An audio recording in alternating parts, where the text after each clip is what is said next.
Hello. This is a 1963 Johnson 5.5 horsepower outboard. It came to me with a seized power head, so we're going to see what's going on. Let's get the hood off here. OMG, no power head. Now, your normal everyday seized power head video may get kind of boring. This one isn't actually seized. So, the better possibility is it's a lower unit. Now, to pull the lowers off these 5.5s, you got to pull the power head off, and you got to undo the shift rod connector here. Just two little brass bolts. Pretty straightforward. So, pulled the power head off. I wanted to see what was actually wrong with it. And now I'm going to pull that lower, and we're going to take it apart. What's kind of interesting about this is I've never actually seen a small outboard such as this with a bad lower unit. Well, I've seen plenty that are rusted, but they all still kind of work. This thing is pretty locked up. The propeller, you can kind of force it to spin, but it might just be the hub slipping and not the actual propeller. So, I don't know. The plan is, take this thing off, take it apart, and we'll see how bad the lower unit is.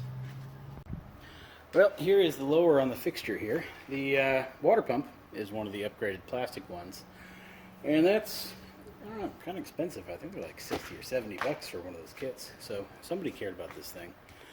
They also still had the roll pin at the top of the drive shaft. I went ahead and pulled that out. Those aren't always easy to get out of there. Sometimes you'll bend them or break them and you got to replace them. It's like 9 or 10 bucks for a new roll pin. So that was another nice little save. Take the water pump off and drain the fluid, and we'll see how it looks.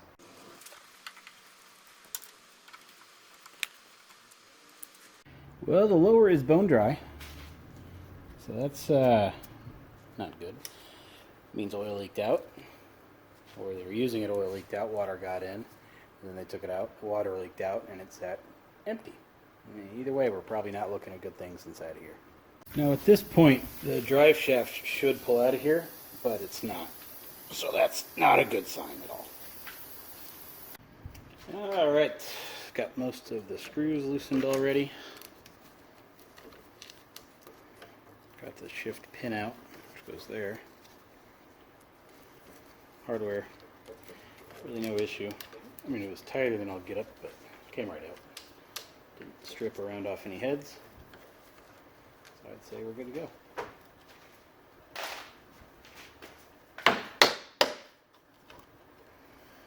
And that is odd. Look at the shifter cradle here. I mean, it is nearly gone. Gears themselves, it's like they're just caked in old oil. I mean, the shifter cradle, that's just funny.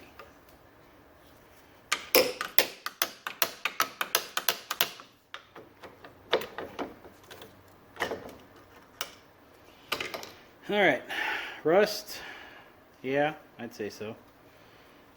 Looks like salt crystals as well. Might be able to save some of the gears. The clutch dog is completely rusted. Forward gear kind of spins. Pinion, covered in salt crystals, but it's there.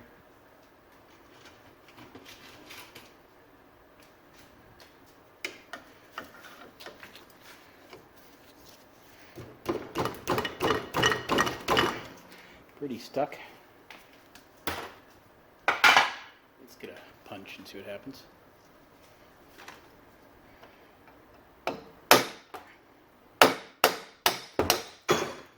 Alright, the drive shaft just fell out.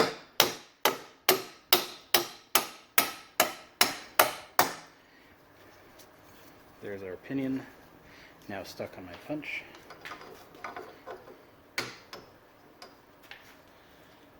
Pinion. And there's a little shock absorber that just came out. Well, after a quick lower teardown, as it turns out, the power head completely fine.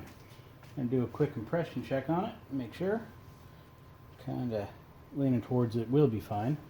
But that's also hopeful because I have another one of these things That looks to be in pretty low hour condition. So aside from the lower unit, this whole thing is going to make for a nice little bucket of parts.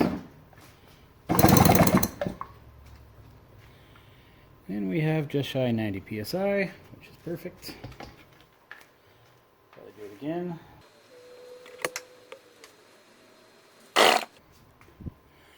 90.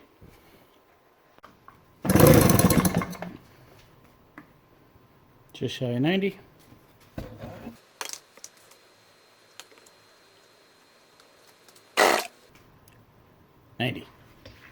Well, our ignition system here, somebody changed one coil, so that's good, but they kind of forgot one. But whatever. Now this little guy is the cam. It is where our points rub up against and open and close. Some advice: don't ever remove it unless you absolutely have to. These things crack incredibly easily, and after they crack you can reinstall them and they'll look fine, but it won't run right. So don't remove this cam unless you absolutely have to.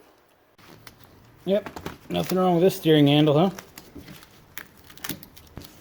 Oh yeah, it's the dual steering. That's what that is. Well, the gears out of this thing, they are a lost cause. You could scrape wire wheel and clean them up and get all of the contaminants out of the insides, if you will.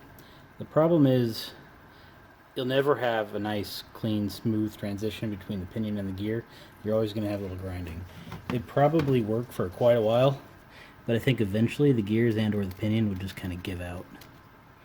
So, needs gears. Not the end of the world, those are everywhere.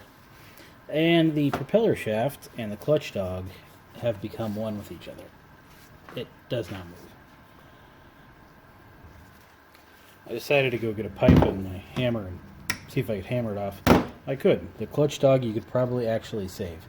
If you can get in there and clean out all the rust out of the inner splines, grind the surface here down, you'd probably get a little bit of use out of that before you wore down your shifter cradle. So, you're not winning. Otherwise, lower unit, these things can be a good motor again. We'll stay tuned, see if I put it to use or rob it for parts for my other 5.5. Alright everybody, I'll see you next time.